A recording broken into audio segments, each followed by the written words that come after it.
Okay, good afternoon, everybody. And let me take this opportunity to welcome you to this important discussion that we are going to have.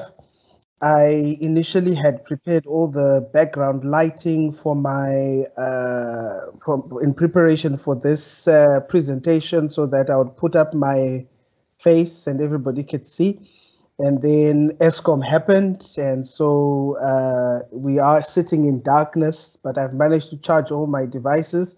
So anticipating a smooth transition to this important discussion that we're going to have. Let me first take this opportunity to introduce myself. My name is Willie Chinyamurindi. I work for the University of Fort Hare within the Department of Business Management. I also have worked previously with the University of Fort Hare in a unit called the Research Niche Area. This has seen us do some projects with local community groups, particularly local economic development projects. And in so doing these projects and also in reading newspapers and commentary, I came across our presenter for today. And I am so excited to be the one who is merely facilitating on two fronts that I'm excited. First, the topic itself is a very interesting topic and timely, particularly in the context that we're living in, but also because of the speaker, who is a seasoned professional, an economist by training, a researcher, and currently working as the project manager for investments at the Eastern Cape Socio-Economic Consultative Council. Ladies and gentlemen, our speaker holds a master's degree in economics, which makes this so timely because one of the things that I really think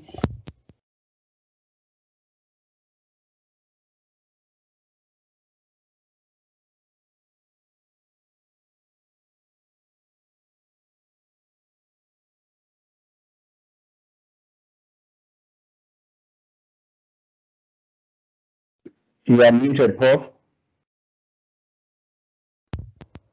sorry about that. Yeah, thank you for that. So that we can also become better in ideals of us becoming this developmental state that we like to talk about.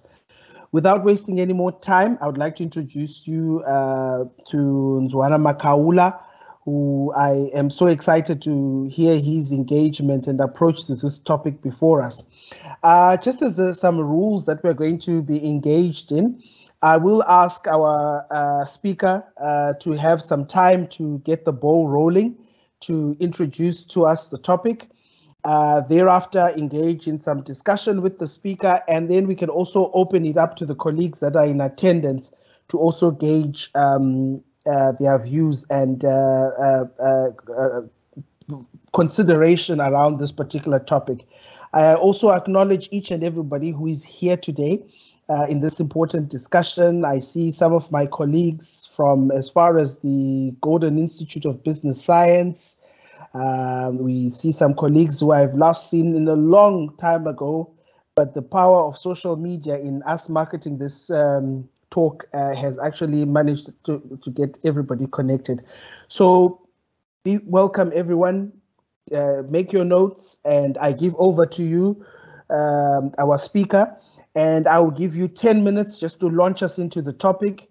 If you have anything else outside the 10 minutes, save it up, because I'll give you some time right at the end to also tie in those discussions.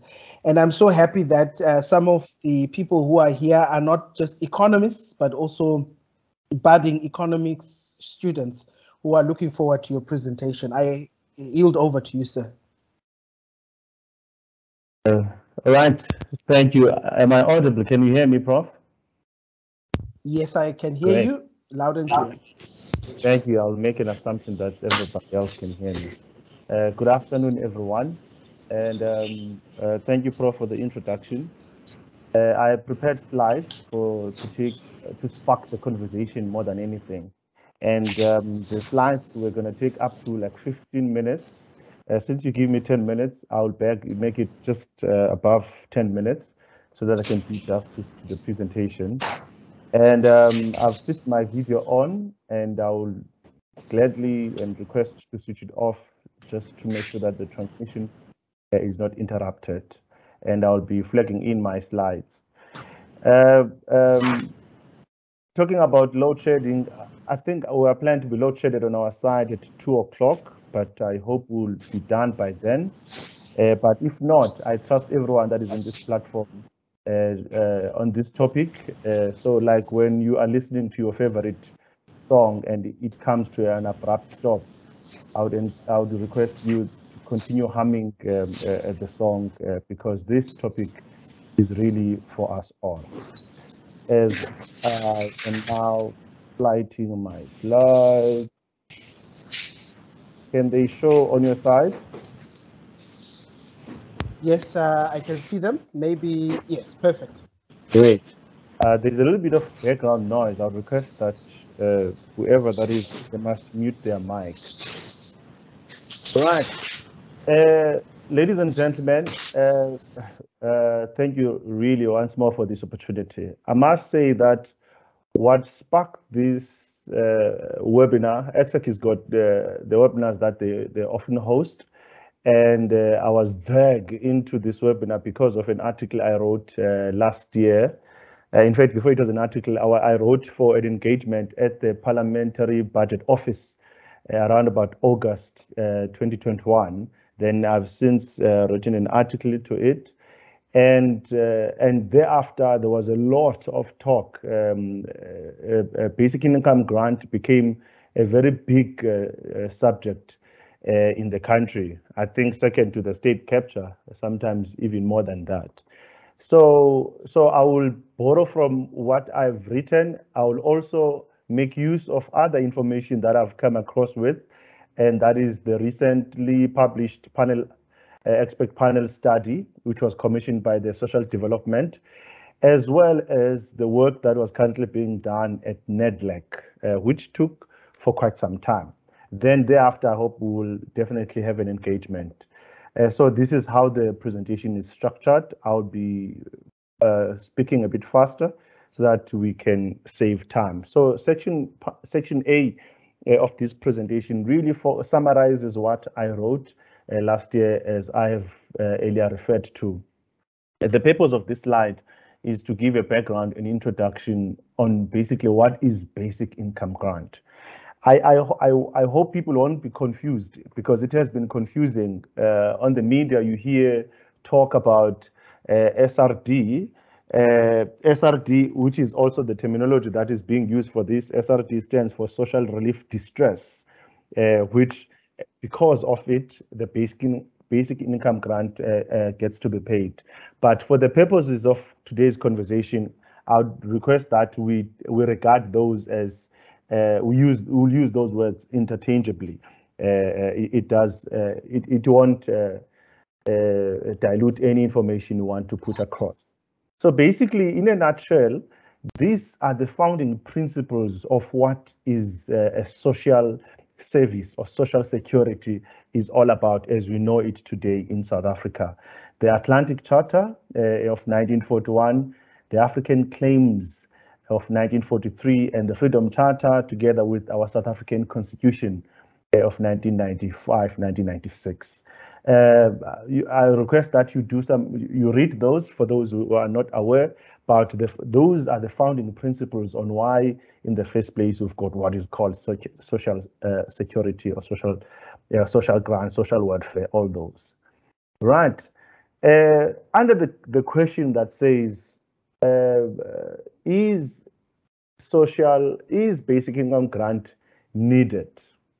And I want to put the following as consideration for us to gravitate towards answering that question.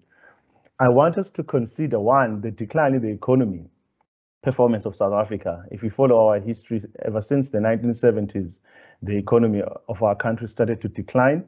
And up until 1994, because unemployment rate did not only start in 1994, already when there was handover, there was already more than 10% to 15% unemployment rate in South Africa. Global financial crisis didn't spare us any calamity. In 2008, we did see the meltdown again, our economy was taken aback. Okay, coronavirus did as well as most of you would know this. It's much spoken about statistics. The second consideration I want to put across is the alienation of the human spirit. This terminology, we used it quite a lot at the Eastern Cape Planning Commission a few years back. And it basically means pre-1994, a lot of people were oppressed. It was stressful. A lot of people were taken away their identity.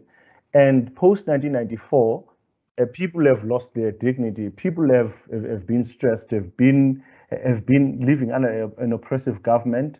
And for that reason, the Planning Commission had believed that that was an alienation of the human spirit.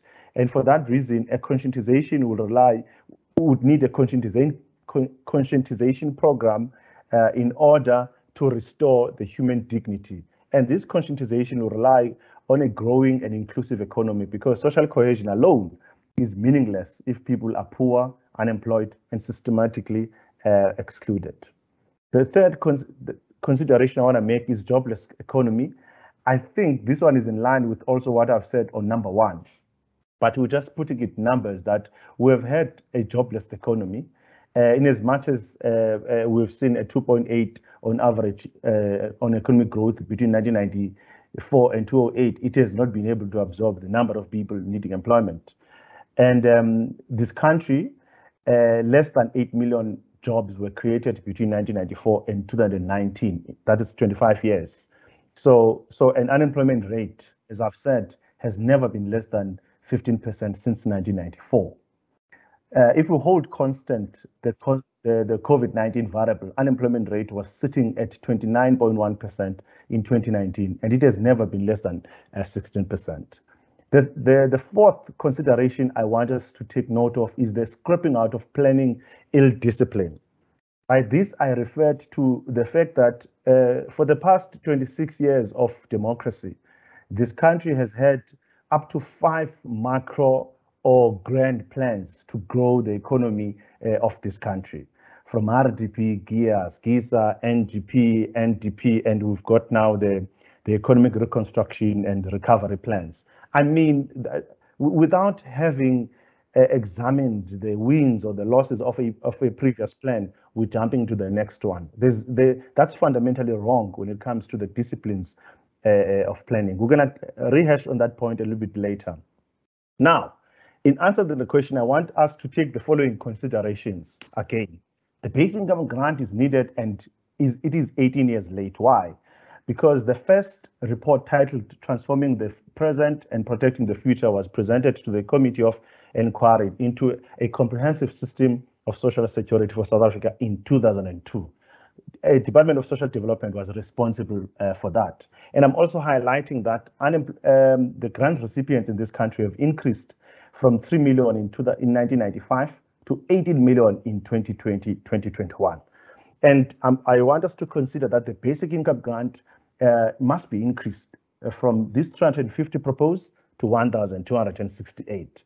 And it's because this 350 is merely 59% of the poverty line of 585. So really, you can't change your life with 350, not do anything meaningful in your life.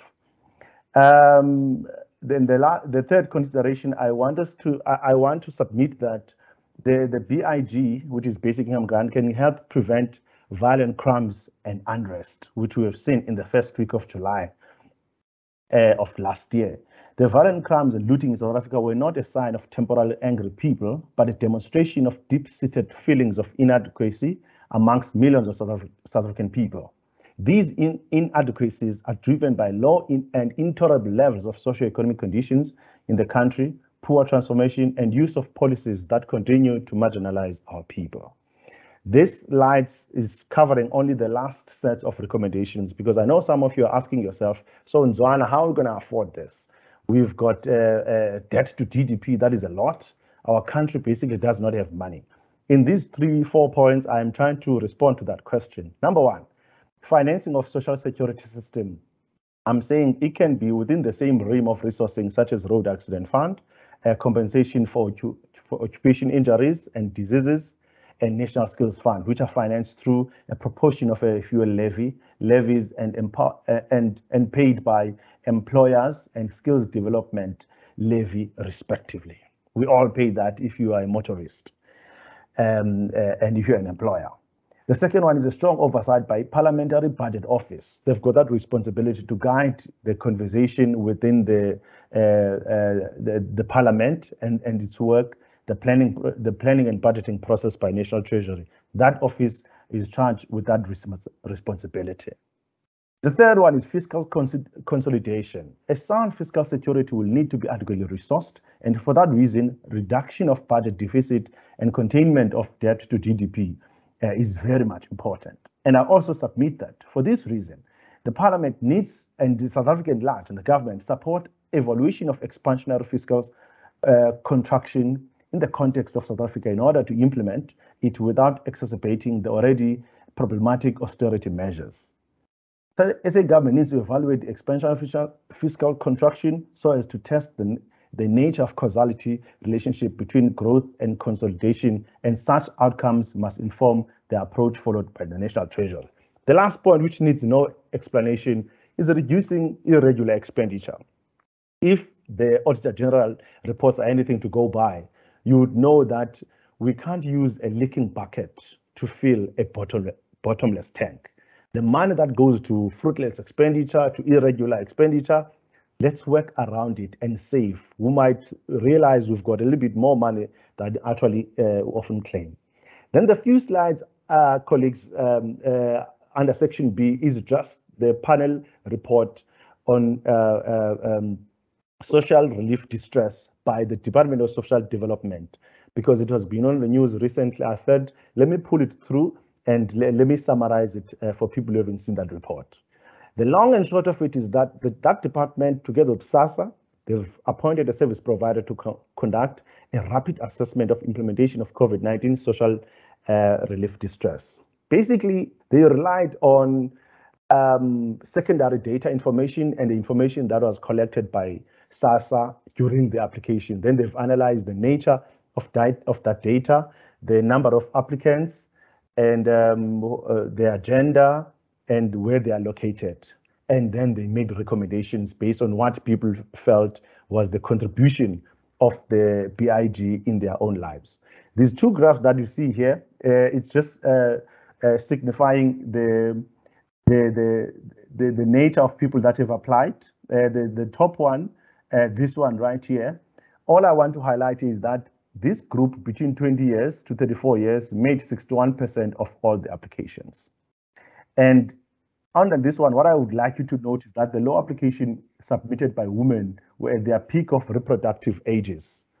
If I were to summarize that, between this age, 20 years and 34 years, you can see that the line for the female is declining.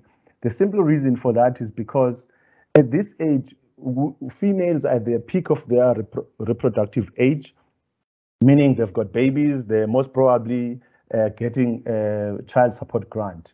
And the prerequisite for the BIG is that you must not be earning any other grant for you to qualify for this one, so they could not apply.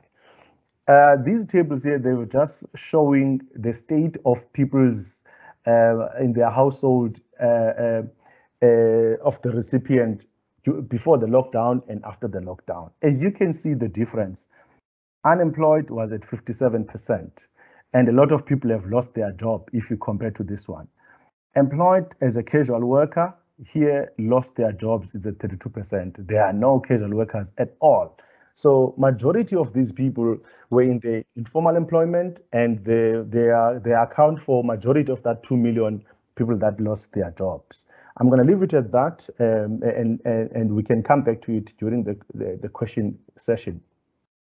Now, according to provinces, here the rate of approval differs in different ages, and notably higher in teenagers and lower in mid-20s, and lower approval rate coincided with peak reproductive ages, as I've alluded earlier. This is the Eastern Cape, which is relatively lower than most of other provinces. Right, and Okay, when asked the question of whether the BIG makes positive difference in their personal life, overwhelmingly, 88% they said yes of the people that participated in the online surveys. Right, from the panel of discussion, here are the major findings and conclusions. That the special COVID-19 grant is mostly used for purchasing food, as reported by 93% of the survey. A total of 9 million people applied. Only 6 million were approved, and 4 million, 16% approved, and 4 million were men and 2 million were women. And most women could not apply because of they are already on a child support grant. And metros, they seem to have a lot of access to the internet, and they managed to apply. 82% were Black Africans, and grant applications were very high in Gauteng, KZN, and very low in Eastern Cape at 13%.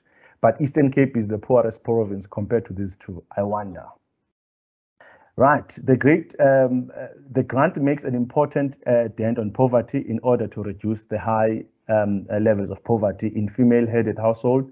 Recipient of child support grant benefit must be disregarded when determining eligibility for the basic income grant. Well, subject for discussion. Right, this is the last slide for section 2, and just basically on the actual submissions and recommendation put forward by the panel. Then they did so looking at these triple challenges in South Africa, which is poverty, unemployment, and inequality. Under poverty, they say the grant appears to have a direct positive impact on poverty by means of combating hunger and ensuring food security. On unemployment, it seems to have a mixed impact on unemployment. On one hand, the grant will not on its own help create jobs, which is negative. On the other hand, the 350 will activate labor force, allow people to offer themselves for employment. As some of you would know, the cost of finding job is quite very high.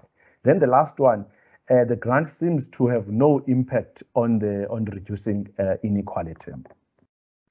On the funding models that are being proposed, the panel strongly recommended a combination of taxes funding model, that is income tax plus value-added tax, together with foreign direct investment. I wonder if we can get foreign direct investment if we can't get them for growing the economy. Income tax is not sufficient, so since there is not enough people paying tax. A phased approach is recommended as the economy grows and the taxation must be reviewed. Prof, please indicate how much time I have left. And let's do this because I think this is core. Sure. Just finish those reports that you are going through. Sure. And then straight after the reports, then we can start to engage. Okay, great. Thank you. I'll just jump to the major findings and conclusions. Other than that, we'll revisit any other thing that I've left. The panel also said that the BIG is too little at 350 and it should be 1,300, and that it includes everyone between age 16 and 59, because for those who are not receiving disability grant, because if you are between those ages and you don't have a disability, there's no grant for you unless you've got a baby. Social support is a constitutional right, as according to Section 27, which is basic shelter, basic nutrition, and healthcare. I mean, it's also there on the Freedom Charter. Right. Then I want to finalize by this Section C. Please note that comprehensive social security and retirement reform was a project driven by NEDLEC. NEDLEC is the National Development, Economic and Labor Council. Now, the background of this work, I must say that it emanates from that study I referred to earlier, which was commissioned by the Department of Social Development in 2002. So here's the flow and the background of that work. The task team was resuscitated in 2014 to engage on this comprehensive social security. 2016, Cabinet accepted the report and review of the white paper of 1997, prepared by Professor Taylor. The Minister of Social Development presented this paper in 2012 to the NEDLEC and ECSECC on the 2016, a MENCO task team was consequently established to enable social partners at NEDLEC on this policy proposal. This task team by the MENCO produced a draft NEDLEC report, which was signed off by the ECSECC in 2019. The report identified key agreements and areas for further debate and research, and feasibility for basic income grant was one of the areas for further research. Now, then the task team established a research reference group, which appointed a service provider in the name of Deloitte to do feasibility in this feasibility of implementing the basic income grant. The research report was finalized in February 2021. Thereafter, government tabled an updated green paper on comprehensive social security and retirement reform on the 6th May 2021 for engagement. The reason why I did not leave out the dates, I want all of us to see the sequence of engagement at NEDLEC now. And I must say that this process is outside what the current social development was doing with the current panel report. And it's also outside another discussions that were made. I counted like 4 institutions that were doing studies and commissioning reports on the basic income grant in the same national development space. Now, here are the findings of that work that was done at NEDLEC. As social partners and constituencies, which are made up of business, organized labor, community, and obviously government at NEDLEC, they all supported the establishment of basic income grant for these ages. National discussion should be initiated to consider the BIG along other important national social initiatives such as NHI and higher education funding. Now, Deloitte, which was commissioned by the research reference group at NEDLEC, presents a database showing that the basic income grant would cost anywhere between 17 billion and 554 billion, depending on eligibility and rules. And 500 billion if we agree to that 1.2 per month, and 17 billion if we agree to 350. And then another institution that conducted this research was Institute for Economic Justice. Then they found out that the BIG would cost the country pay 157 billion or 519 billion based on this amount per month, or this amount per month, which is 585 rand, which is our lower band poverty line. All these institutions that I've read and they've done research on the BIG have recommended taxation as a main funding model for the basic income grant. That was the last slide for me, Chair. And these are some of the questions that are keep on popping, which we are boggling our minds with, such as, is basic income grant sustainable? What about the fiscal multipliers of the social relief distress grant? Why are we looking at it as a consumption? Can we afford it, or can we afford not to have it? What about the poor tax collection? And what about the illicit tax revenue? Chair, that marks the end of my presentation. Thank you so much. I'll be guided by questions. Thank you, Mr. Makaula, for that presentation, and thank you for just giving us something to start the debate on at. I want to also, before we go into the discussion, acknowledge everyone who is here. I see some colleagues with tags written honorable member, so I without mixing up the portfolios and the offices that you belong to, I'm so happy that we have politicians amongst in our midst to try and also decipher some of the things that were presented here, and everyone really to say welcome to this presentation. So mine is to then get you to get the ball rolling. I will open it up. You just raise your hand and then we acknowledge you, give us an introduction, who you are, and then you can give your comment or question, whatever it is. Mine is to appreciate, like I said, as a practitioner, and I've got great respect for this area of study, I want to appreciate your presentation and personal reflection on some of these studies that you have shown us in the latter part of the presentation. But to then ask, like in your own circles as a group of practitioners, what has been the implications of some of these reports to the day-to-day work that you do in a province such as ours, where we acknowledge that, you know what, we have challenges on the ground. That's one. And then the next one, which I hope you can also take it on board in, you spoke about the challenges of jumping from one policy to another as something that is also affecting us all particularly on the African continent. You will find when one government leader gets in, they reverse what the previous one has done.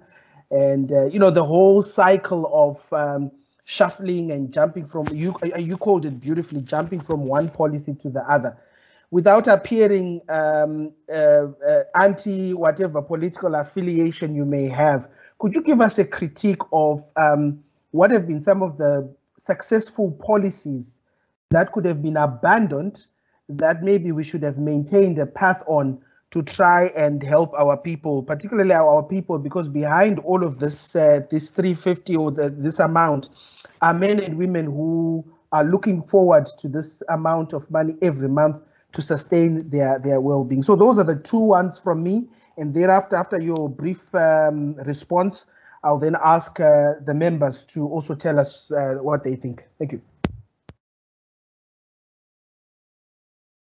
Thank you so much, Prof. Appreciate. And on your two questions, implementation of the reports on day-to-day and what could be the consequences of such work, having so many policies.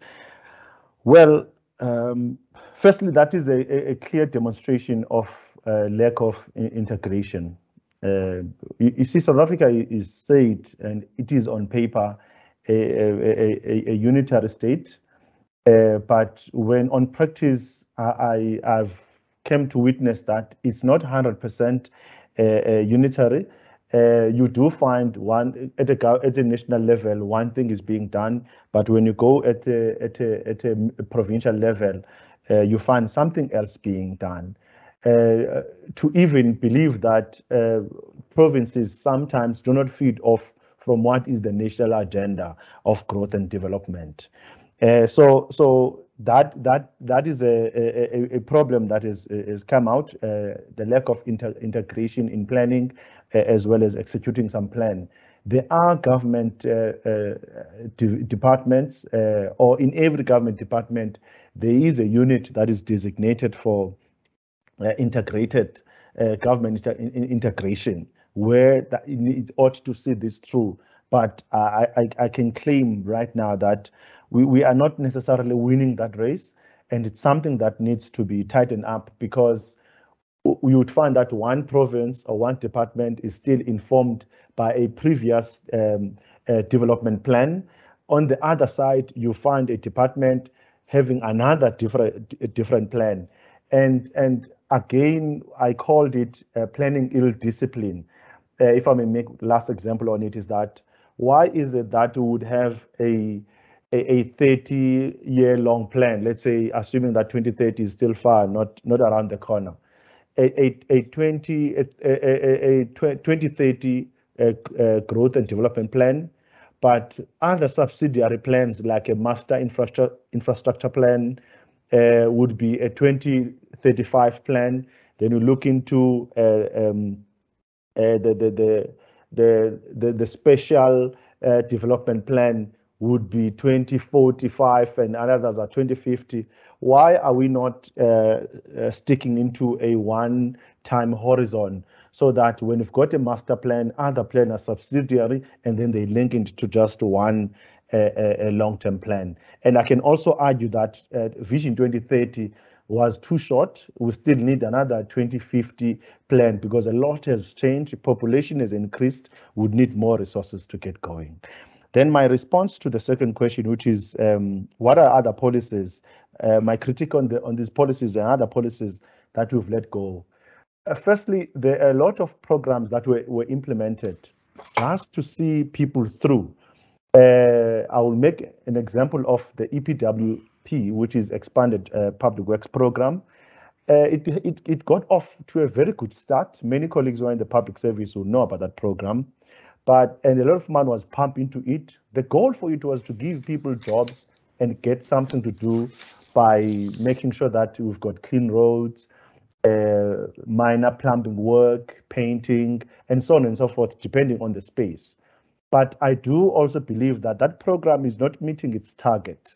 If it targeted to employ 150,000 people in a financial year, it will employ 100,000 people or just less than that. It's not meeting its youth ratio, have so many young people, have so many people living with disability employed. There is a problem of an uptake with that program, or there is a problem with how it's being executed. It's something that I think we collectively need to have a conversation on. The last example I want to make in that is companies were often given text windows, those that employ a certain threshold of young people in their own companies. I mean, without having gauged much on how that program has gone, or it's a report that I haven't bumped into, but I would like us to sit around the table and we review all those programs, rather than continuously producing something new without giving a much needed feedback on one project and see if we drop it and we move with a new one. So I just want to give those two examples, Prof, so that we can give colleagues an opportunity. Otherwise, there's a long list of policies that I feel we should have carried them through. Thank you. Thank you for those responses, Mr. Makaula. So we're going to go to the first round of commentary, and I can see some hands already.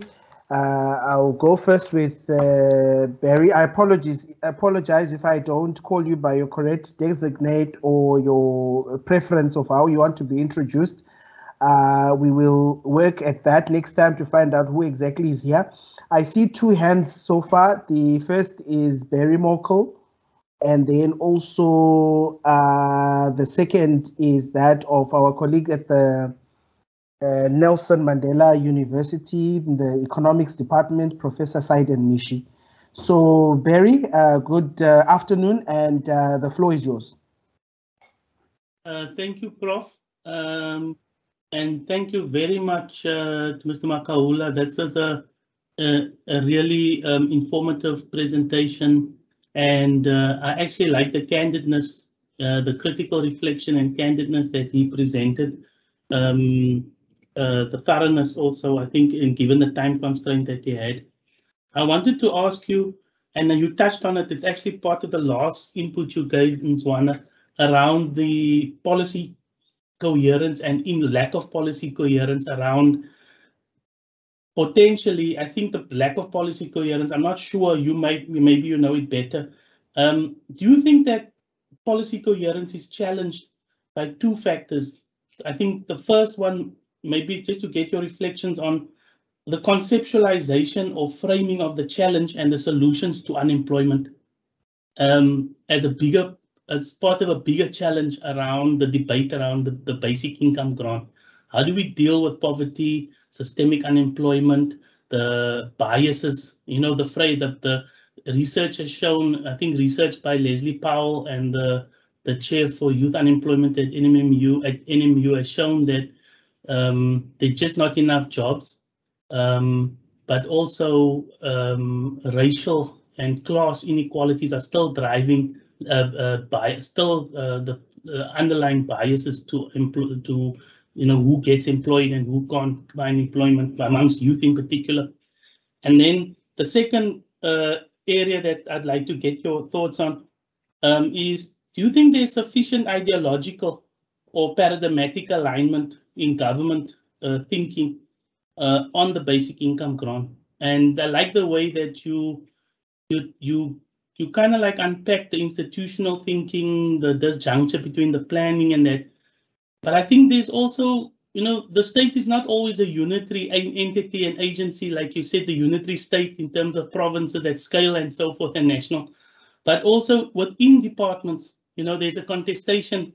Treasury's got a strong paradigmatic approach that it's driving.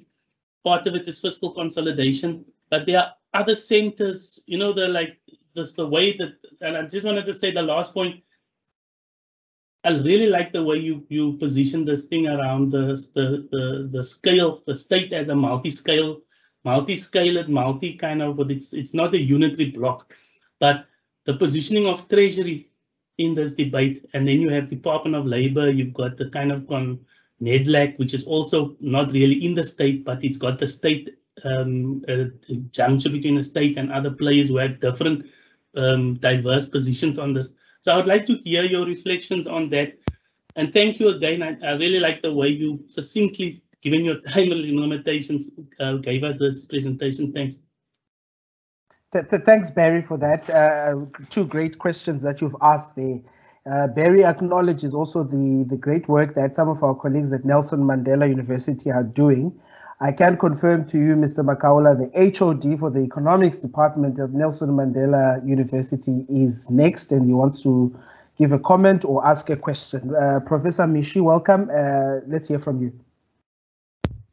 Thank you so much, Prof. Nyamurindi, and also Mr. Makaula for that presentation. I think we really need more of this. I think I really concur with you in terms of how you have really put across the issues that we have. So we have big issues here. One is that if you look at the issue of data, we don't have data, and government departments are not sharing information. If you look, social protection is really required. We really know that people really need that social protection. But when COVID-19, for example, hit, we had those long queues even on post offices and like, because we don't have a really proper social security register that is really up to date. That is why we saw that there were some errors here and some errors here. No, we apologize for that. That is not good. People that were not supposed to receive the grant have received the grant and so forth. So there is really no good understanding of who actually need would actually deserve this grant, for example, when it came to the COVID-19 grant. Then the second thing is that because of the lack of that proper data, those in the informal sector, remember they were receiving, for example, food hampers. Now you don't, yes, you need food, but you don't create a wealth out of what? Out of a food hamper. You eat, and the time that people were receiving food hampers and not actually selling sweets and vegetables on the streets, they were failing to get income and money, but they were getting food to eat. But that lost time is never going to be to be recovered. Why? It's because we lacked the complete registry that could actually account to say, how do we do then vertical and horizontal expansion of social security protection, because we have received this shock. So we really urgently need social protection stress testing immediately to understand how can we really respond when we have a shock like COVID-19. We were not prepared for that. It has actually been shown. Then secondly is that government would want to play a big brother, in terms of creating jobs. Government is not going to create all the jobs that are required. That is the problem. Government want to be the creator of jobs, but government should not really just be focusing on the creating of jobs. It's about the environment. Yes, government should do something, but government is not going to solve the whole unemployment problem. So that is a big thing. Then I wanted also to inquire in terms of the funding of the BIG. I think you talked about taxation, and many studies have mentioned taxation. And one of them was, you also mentioned FDI. I just wanted to understand how that comes into, because it has got knock-on effects. How investors would perceive. If we are saying FDI can really fund this, how is it going to really map into that? And again, our tax, in terms of collection, yes, there's a lot that can need to be done there. But in terms of the tax rates and whatnot, I believe that we are at that level where we can't really tax the economy to any glory. We actually really at the highest level. So that is actually, but we can deal with collection. And I think the current commissioner is actually doing very great work. I think he is very innovative. If you see the effort that you've made, it's quite a lot. Then I think just concluding now. Yeah, let's hold those ones. And you can come back for the second round. I was going to send you a private message to say, please be economical, Prof. No problem. Let's come back to the second round. Mr. Makaula, two excellent contributions from Barry, who I love the second point on the ideological paradigmatic alignment of the basic income grant and the position of Treasury, and also an excellent contribution as well from Professor Mishi. How do you respond to these contributions? Thank you so much, Prof, and thank you, colleagues. Thank you, Barry, my colleague at ECSECC, and thank you, Mishi, my former colleague and a friend, a respected economist, that one. Thank you, bro. Appreciate. Number one, on the conceptualization of unemployment and the systematic and the racial context that comes with it. Well, I don't think we have conceptualized it enough to deal with it. If how we're dealing with it is a result of how we've conceptualized it or continue to conceptualize it as a country, I really don't think, I think therefore our conceptualization leaves a lot to be desired. And the understanding of employment, for instance, I sometimes disagree with some other plans to sit down and have an employment plan. I think you don't necessarily, that should not be your first point of departure. A first point of departure should be a well-oiled economy. Then employment, they will just come up as we go. So we can't plan necessarily to increase employment. We can plan to have a very well-oiled economy that is got industrials, that is inclusive, and small businesses have got the space to partake. I've written my thoughts on that in another article that we need to have provinces regulating their own businesses in a province. And by that, I mean other provinces must not be allowed to be exceedingly well off at an expense of other provinces. If a province is on agriculture, it must be on agriculture. If another one is processing, they must do that. Then if others are exporting, they must do that. It's unacceptable that we take a lot of maize from the Eastern Cape to the Free State, then after Free State, it gets to be exported. Why can't we do that as a agricultural potential province as we are? You go to big businesses. Why are we allowing other people? Why have we got policies that allow people or some other companies to be excessively well off at the expense of other people? The economy is at a stage where we need to share to the little that we have in the table. Other people must not earn so much, yet there's someone who does not earn anything. I'll make a quick example. If you've got Checkers, why are we allowing Checkers, whom predominantly were a supermarket which sold uncooked food? The supermarket are now selling cooked food. They've got mini restaurant. They've now got bottle store, which are liquor store, as in their outlet. Why are we allowing just one center to service people? Until when we're going to allow small businesses from the townships to have a share? Can't you have a bottle store? I have a restaurant, then I sell uncooked food. We can keep on throwing these ideas, but a conceptualization of what employment should be, it does not start in seeing how the number of people employed. It starts by having a very inclusive economy and a very inclusive business practice. On your second question, you spoke about the issue of ideology, the sufficient alignment of things that government do. I just want to quickly make an example of, I attended a summit, Barry, in preparation for the first South African Job Summit. Basically, the Job Summit was a national summit. Most of you would know. It was in, I think, Galaga State, if I'm not mistaken. We sat there, got commissions, got thematic areas. The goal is to increase employment, among other things. But before the summit itself, we sat into the working groups. They were convened by the National Department of Small Business Development and other departments.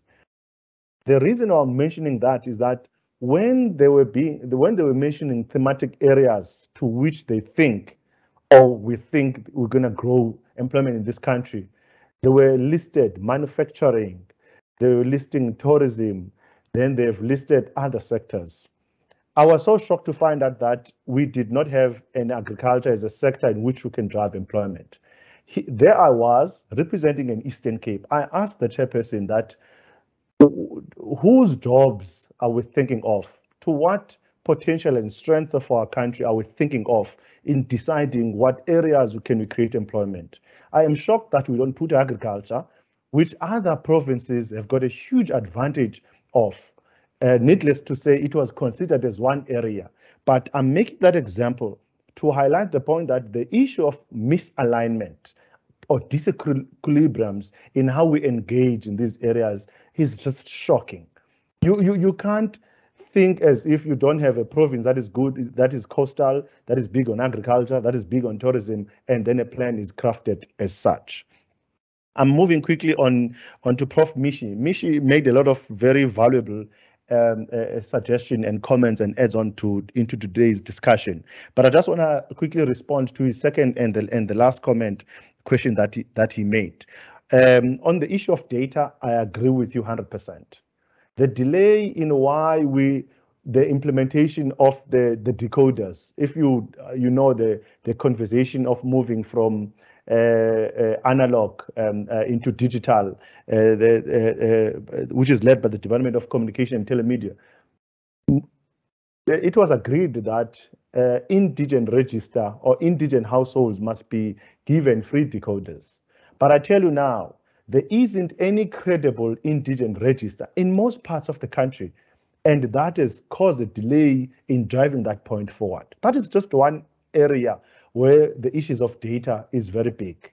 Another thing I'll tell you right now, I'm yet to see the issues of business intelligence and BI.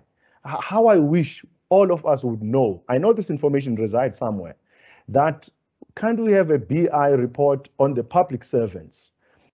How many public servants there are in the Eastern Cape? I'm sure we all know that.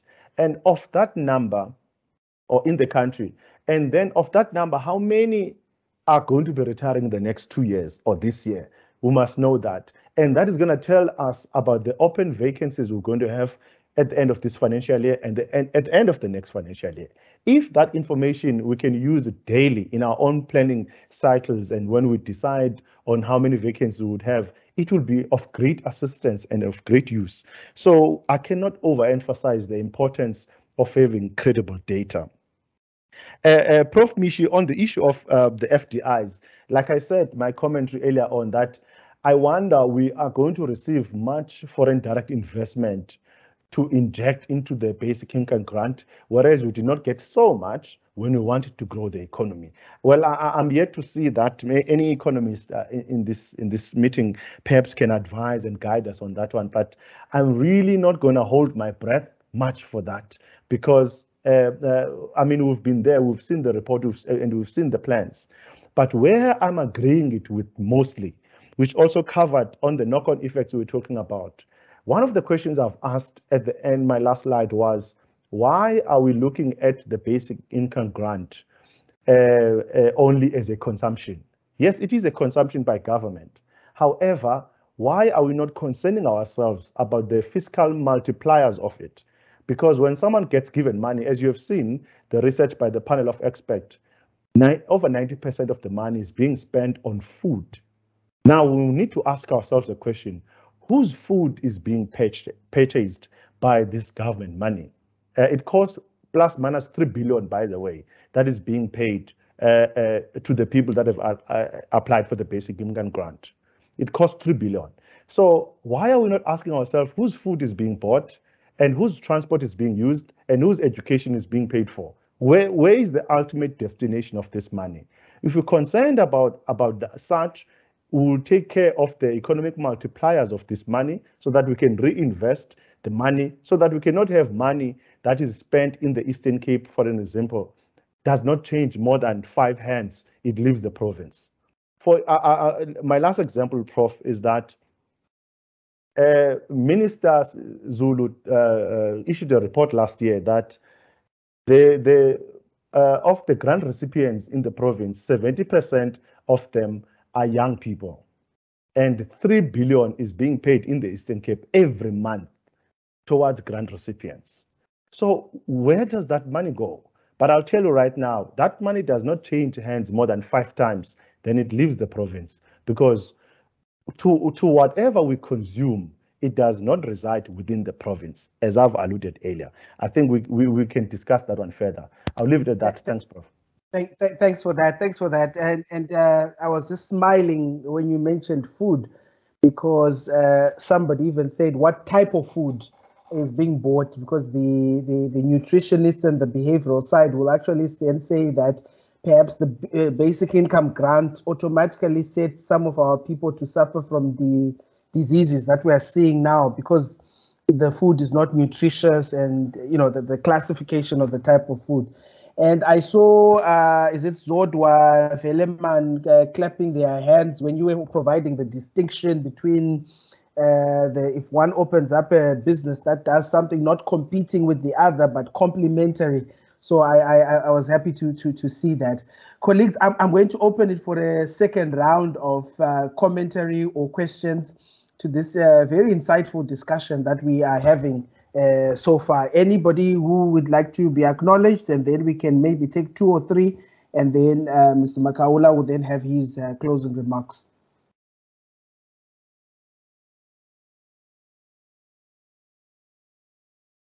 Okay, Prof. Mishi, did you have that one question that you wanted to finish off your statement with? And then we can also check if there's anyone else after you. Thank you so much, Prof. Yes, and also the response that Makaula has given. One thing also is that implementation of any scheme seem to just go big from the word go.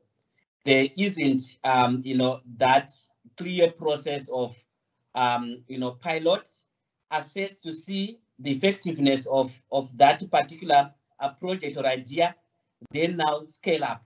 We want to go big because we want to touch each and every part of the country, which is good because you don't want to leave anyone behind. But actually, practice and science does not tell us that we need to pilot and then assess. And that is where data actually is vital to get that information and then share the experience even across provinces and whatnot. But that does not seem to happen. All the different schemes that we see is just going big, and then they don't really make an impact. Then we wonder why. Thank you so much.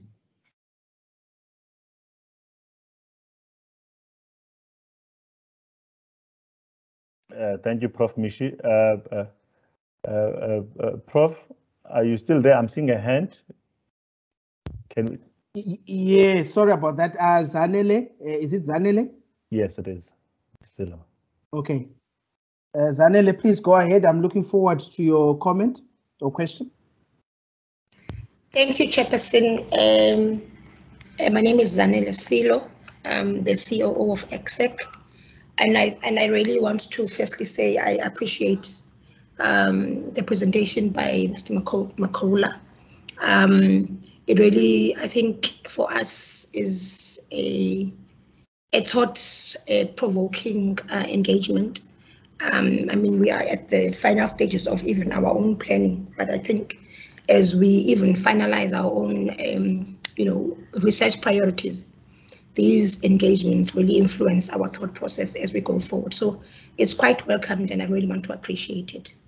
Chair, I think for me, I only have 2, I will call it basic questions because they're not necessarily academic questions, but I think they are really, as I said, when the presenter was giving his feedback around, I think going back to the first slide,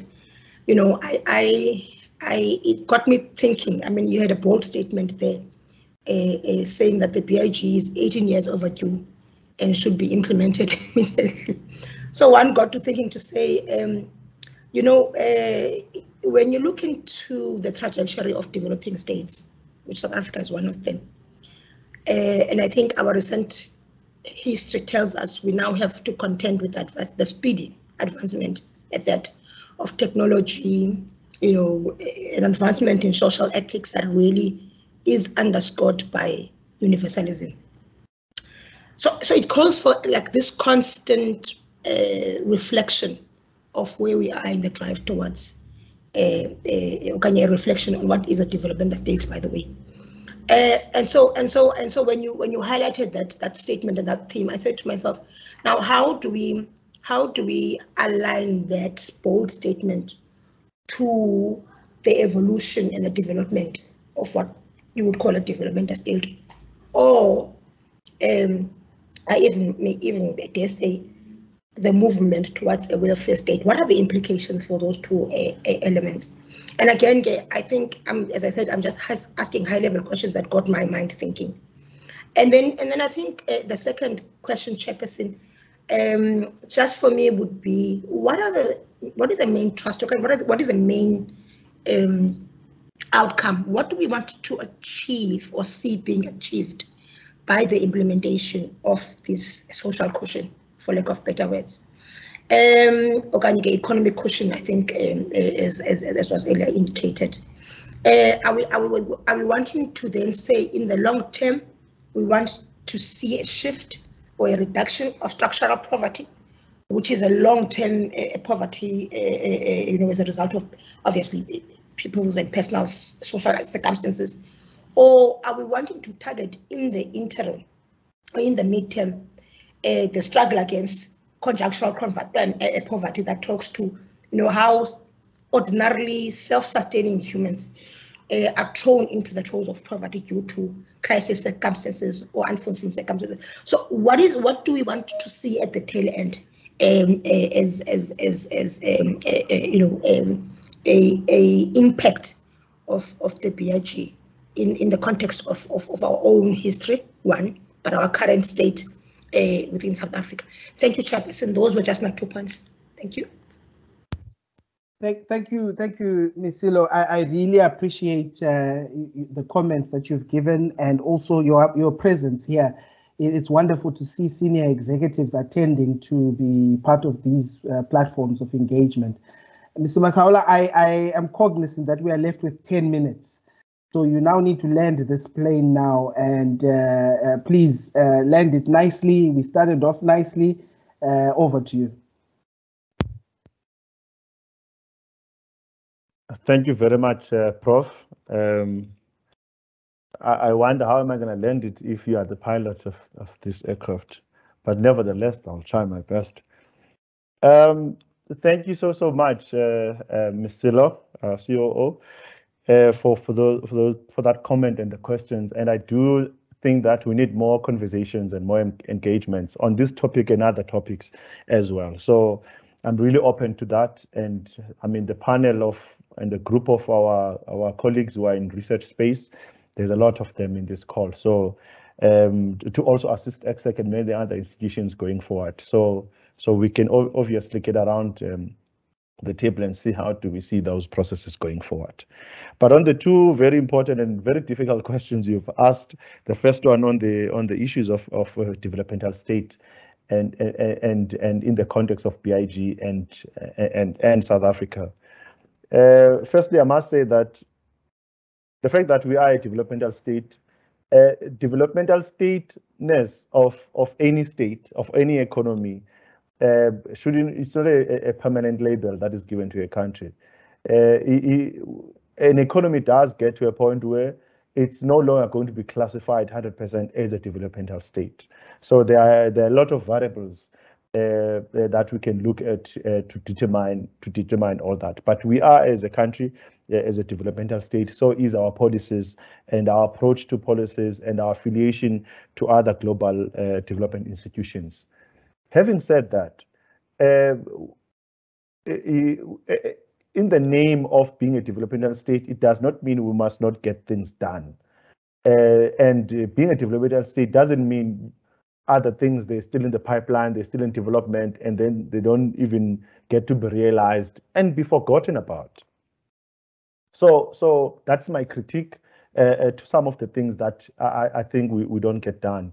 Yes, indeed, if a first report was submitted to government in 2002, we can't say in 2022 we have been taken off the ground, feasibility was done, resources were set aside to see that process going. So I really don't think we must be okay with that individually and collectively.